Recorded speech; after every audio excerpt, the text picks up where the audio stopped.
Hola, buenas noches. Soy el licenciado en Derecho, maestro en Derecho Fiscal y contador público certificado Rodolfo Jerónimo.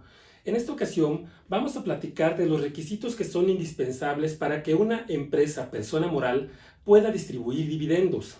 Al final, cuando un accionista invierte en una persona moral, es con la idea de que esta empresa pues, le genere utilidades. Y cuando esto ocurre, pues el accionista requiere normalmente que se le efectúe esa distribución de utilidades o dividendos que en términos generales en sociedades sobre todo de capital, pues constituye a la parte proporcional de la remuneración que le corresponde a un accionista derivado de su inversión en una sociedad. Pero para poder distribuir dividendos es necesario cumplir algunos requisitos que están previstos a tal efecto en la Ley General de Sociedades Mercantiles y tenemos que ver este ordenamiento antes de voltear a la ley del impuesto sobre la renta. No solamente se trata de saber si tenemos CUFIN, no tenemos CUFIN, si es de 2013, de 2014 para acá, es mucho más allá.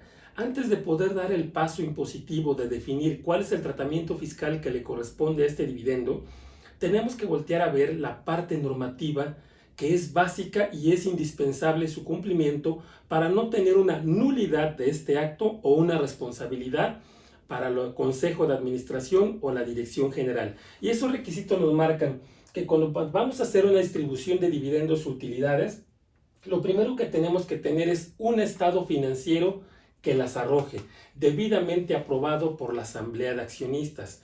Es decir, tiene que haber ese estado financiero en donde se refleje que una compañía tuvo utilidad y tiene que ser a través de la Asamblea de Accionistas donde se da a conocer a los socios que esa utilidad existe y que se pone a disposición de los socios y quizá como un punto u orden de la orden del día, los socios dicen, pues tomamos los dividendos que arroja ese estado financiero, pero tiene que estar previamente aprobado. No puedo irme a la declaración del impuesto sobre la renta para decir, tengo CUFIN, tengo dividendos, porque no necesariamente. Recordemos que los momentos de acumulación de un ingreso para fines fiscales en la ley de renta no necesariamente son los mismos que para fines financieros de acuerdo con las normas de información financiera. Y las deducciones autorizadas tampoco son igual los momentos de deducción que los gastos para efectos o los costos para las NIF. Entonces tengo que tener un estado financiero que lo arroje debidamente aprobado. Se tiene que efectuar la separación de la reserva legal.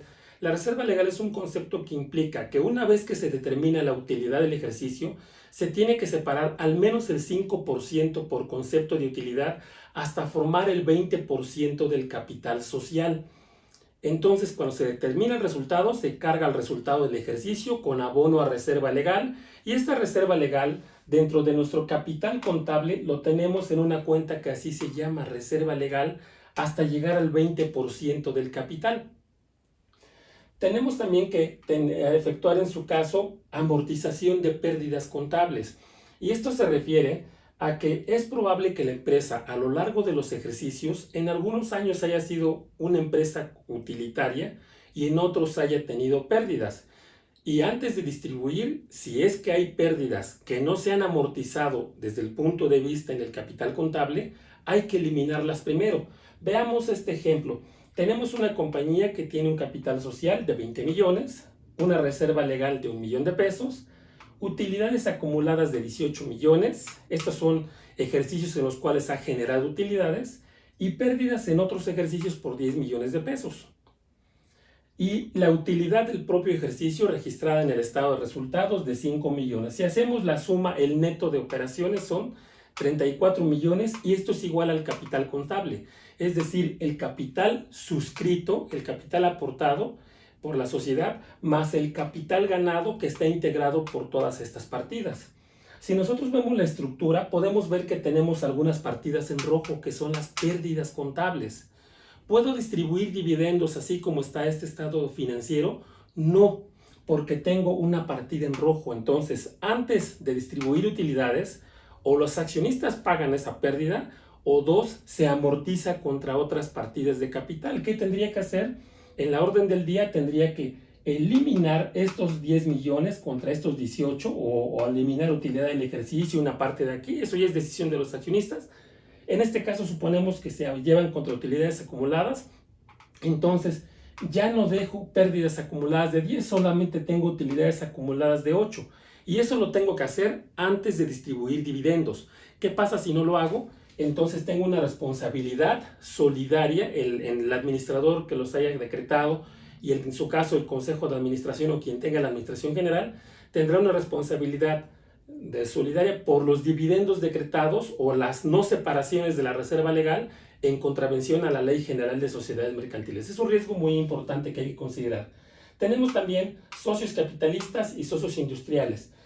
Hay sociedades en las cuales pueden existir este tipo de socios, en los cuales el capitalista es el que aporta dinero o recursos económicos y el industrial el que aporta servicios o bienes. En este caso, nos dice la Ley General de Sociedades Mercantiles que salvo pacto en contrario, al socio industrial le toca el 50% de la utilidad y a los demás socios capitalistas le corresponde en proporción a sus aportaciones. Entonces vamos a suponer que no se hizo ninguna especificación en el acta constitutiva y tenemos 5 socios. En los socios capitalistas aportó cada uno de ellos 25 millones, 25, 25, 25, 25, 100 millones de pesos. Son 4 socios capitalistas y tenemos un solo socio industrial. Si en el acta no se especificó nada, supongamos que tenemos una utilidad del ejercicio de 10 millones, al socio industrial le corresponde el 50%, es decir, 5 millones, y los 5 restantes entre los demás socios. Entonces hay que cuidar mucho el aspecto mercantil. Y finalmente no puede haber exclusión de socios o accionistas, es decir, no podemos decir a estos socios sí y a este socio no. Por supuesto, hay muchos otros aspectos que se tienen que considerar en el reparto de dividendos, incluyendo por supuesto el aspecto fiscal y si al momento de distribuir ese dividendo o utilidad ha pagado o no el impuesto corporativo para en su caso cubrirlo antes de distribuirlo a los accionistas, y para eso lo enfrentaremos contra la cuenta de utilidad fiscal neta, pero ese es tema de otro material que comentaremos en su momento. Espero les haya sido de utilidad. Te invito a suscribirte a este canal, ponle la manita de me gusta para que le llegue a otros usuarios, compártelo por favor en tus redes sociales. Y bueno, estaré subiendo nuevamente material aquí. Me había alejado un rato por temas laborales, afortunadamente de bastantes temas ahí que realizar, pero retomo el canal y entonces estaré publicando con bastante frecuencia. Suscríbete también si estás interesado en su caso, si eres estudiante de contabilidad, en tomar las bases contables de toda la partida doble y todo eso. También estaré incluyendo algunos tutoriales completos de esa materia que sé que es muy importante para las carreras también de contaduría, y por supuesto analizaremos temas legales. Por lo pronto me despido, muchas gracias, Dios te bendiga y estamos en contacto. Hasta pronto.